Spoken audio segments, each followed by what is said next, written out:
Live from Fargo and serving you on TV, online, and on the go. This is Valley News Live at 5. Some breaking news for you out of the Northern Valley. The Grand Forks County Sheriff's Office says a couple roads are blocked off because a semi rolled. Authorities say roads between 6th Street Northeast and 8th Street Northeast are all blocked off. They're asking you to find a different route while the scene is still active. We have been told a hazmat team is on the scene to help clean up. There's no word yet on when the roads will reopen. It didn't seem like nobody was doing anything, and I'm like, no, somebody has to do something here. I mean, yeah, we got our gas stolen and that, but the dog, that is like a kid being taken. It was a story you only saw on Valley News Live last week. We told you about a woman who had a small Minnesota town up in arms after they say she stole a puppy off a farmstead and then stole gas from a gas station. Valley News Team's crime and safety reporter Bailey Hurley talked with a store clerk who says she was frustrated with the way law enforcement were handling the case and took matters into her own hands. After a week with a suspect still on the loose and without a rescued pup, gas station clerk Lorna Reinhart was tired of waiting around and worried about little Gunner. I didn't want the trail to get cold, and so it just got that going where I needed to step in and start my own investigation. With 2 leashes in her passenger seat, Reinhart drove to the reservation in Mahnomen County searching for the stolen dog in the area residents thought the suspect lived. I was looking in backyards and stuff, you know, or listening for a dog barking. Asking everyone in sight if they knew where Gunner might be and eventually stumbling upon the perfect person. Geez, I know of this dog that was picked up in Mahnomen by my brother, but it has a really long nose. And I'm thinking, okay. The man said he'd show Lorna the dog, and the two traveled to Naytawash and found a furry friend tied up out back. The dog come running, and I just got goosebumps on my arms, on my neck, and I said, yes, that is him. With Gunner loaded up in the back seat, Lorna texted his owners with the good news. And I said, guess who I have in my car? And she said, don't tease me, Lorna. But Lorna wasn't teasing. I was so excited. Oh, my God. A little while later, Gunner was finally reunited with his family. And when he seen them and they seen him, he was whimpering and looking out the window. Oh, there they are, there they are. And he said goodbye to the hero who brought him home. And then I did tell him, don't get in a car with strangers anymore.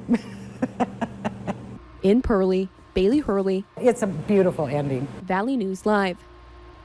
Gunner's owners were not able to talk to us on camera today, but say they are glad their dog is back home.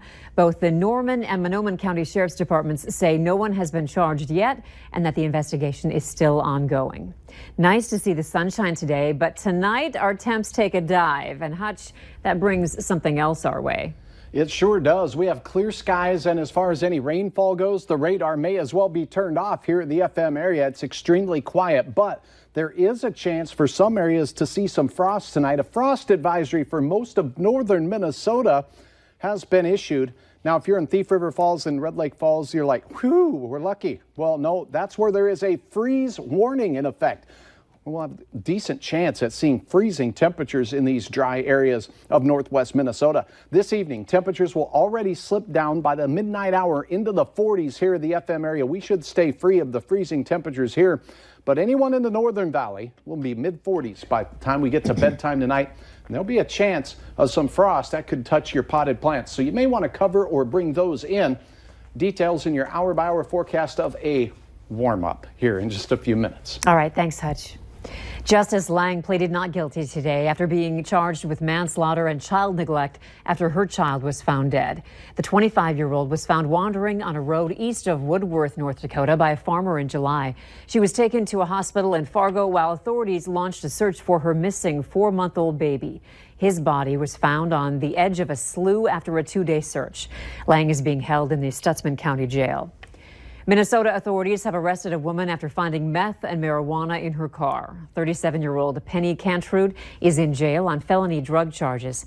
On August 30th, Cantrud was pulled over for a traffic violation, and a canine search of her vehicle turned up over a pound of meth and a half pound of marijuana, plus a large amount of cash. Cantrud was arrested and taken to the Otter Tail County Detention Facility. Police also need your help finding a man involved in an armed robbery that happened this morning at the Super Pumper in Jamestown. Authorities say around 12:30 this morning, an employee at the Super Pumper on Highway 281 called police about a man saying that he came into the store, showed a weapon, and demanded money and personal items. The clerk was not injured. The suspect is being described as a white man, about 5'8", between 30 and 40 years old, heavier set, with short brown hair and blue eyes. He has a noticeable tattoo on his right hand. Anyone with information on the suspect can call Jamestown Police at 252-1000. A man is in jail on multiple charges after a crash turned into a foot chase in South Fargo. Police arrested 29-year-old Terry Perry early this morning. Officers tried pulling Perry over around 3 a.m. but say he wouldn't stop. They say Perry lost control of his vehicle, crashed into a fire hydrant along Flickertail Drive and 25th Street, but kept driving. Perry is charged with an open warrant, fleeing an officer, preventing arrest, and a drug charge. North Dakota's health department has documented the state's first case of measles in 7 years. Officials say the infected Burleigh County resident likely contracted the disease out of state. The person has recovered and is no longer contagious, but did visit numerous spots in the Bismarck area while contagious. So the health department is notifying people who were exposed. The department says measles is a serious disease that can lead to hospitalization and even death. Symptoms include a high fever, cough, runny nose, and watery eyes, followed by a rash. The health department is recommending that all children be vaccinated. The Miss Grand Forks Scholarship Organization is looking for more women for its upcoming competition. This comes after Miss America Cara Mund spoke out, saying the organization's leadership was trying to silence her. Valley News Team's Maddie Gelseth spoke to the executive director of the organization, who says despite everything that's going on nationally, local pageants are seeing an increase in girls competing for the crown. Being crowned in the Miss America Local Scholarship Competition means you're representing style, service, scholarship, and success within the community. Miss Grand Forks Madison Moen said she wouldn't be the person she is today without being crowned the title of Miss Grand Forks. Regardless of what's happening with the Miss America organization right now, is to keep those core ideals that the organization was founded on. The executive director of the Miss Grand Forks Scholarship Organization says contestant numbers are up from previous years, believing that the pageant isn't being hindered by the leadership within the Miss America organization. We get more community sponsors and people within the community that want to help us give these women the scholarships that they deserve. At this year's pageant in Grand Forks, the swimwear competition is still on, despite Gretchen Carlson, the chairwoman of the Miss America Board of Directors, cutting this part of the pageant. Fargo pageant has happened, the Grafton pageant has happened. All of the girls that have competed in there have done the swimsuit competition already, so we are keeping it on an even playing field. Miss Grand Forks Madison Moen said she loved competing in the swimsuit portion because it made her feel confident, empowered, and proud of the work she put into her healthy lifestyle. Regardless of what is going on with all of the talk with swimsuit, Miss America is still staying true to having those core ideals of service, style, scholarship, and success. Reporting for Valley News Live, I'm Eddie Joseph. The Miss Grand Forks competition will be held October 6th at the historic Empire Arts Center. For more information on the pageant, go to valleynewslive.com. This year marks the 20th annual 61 for 61 fundraiser to benefit the Roger Maris Cancer Center. Proceeds from this event go back to the center to fund a variety of areas, such as research, equipment, and programs. 61 for 61 makes it possible for the center to take care of its patients by providing them with easy access to treatments. We are so fortunate to have this care close to home for our patients. So our patients aren't having to travel for a day for, a full day's worth of travel for treatments. We can do it right here at home.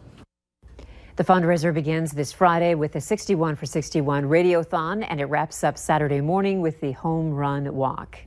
Prince's estate is suing what it says is a European piracy network that is selling his music around the world, including his final concert.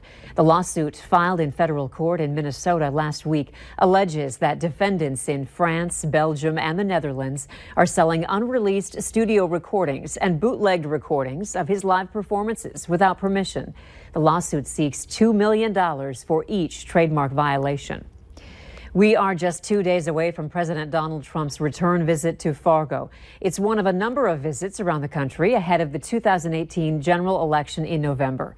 When he arrives in Fargo on Friday, September 7th, he will be here to support Kevin Cramer, who is running against incumbent Democratic U.S. Senator Heidi Heitkamp. Stick with Valley News Live for all your coverage on the president's visit.